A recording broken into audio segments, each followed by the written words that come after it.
Kava, or Piper methysticum, is not a dangerous, liver-toxic herb like the internet makes it appear. Hi, I'm Lila, clinical herbalist, and somebody asked me about Kava and if it really does cause liver damage. A great and relevant question, because if you go on the internet and you look up Kava, so many articles are going to come up about it being liver toxic or an herb that will damage your liver.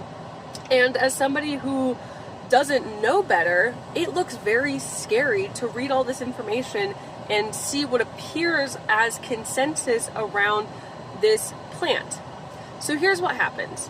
A piece of information gets picked up that maybe starts with a kernel or truth or something being explored. There have been links of Kava consumption and liver damage, and we'll talk about that in a second, but these things get picked up and then regurgitated as fact. And journalists and blogger and news outlet after news outlet pick it up and say it, and then it gets splattered all over the internet and appears as consensus or truth. Now, Kava has been used for thousands of years, traditionally and culturally, without any sign of liver toxicity or issues. There have been a few cases of Kava causing liver damage, but every one of those cases has been comorbid with another intoxicant, like a medication or alcohol, so we can't say for certain that the Kava played a role there.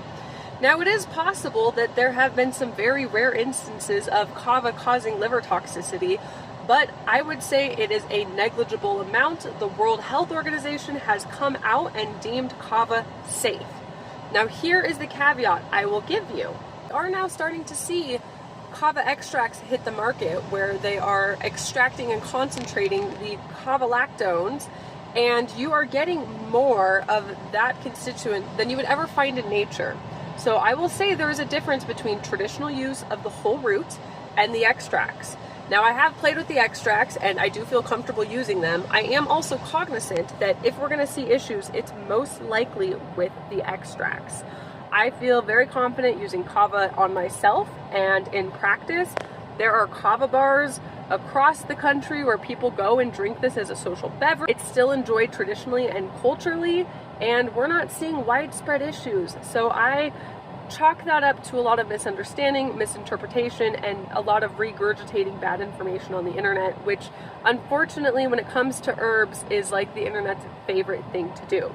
If you have more questions, feel free to drop them below.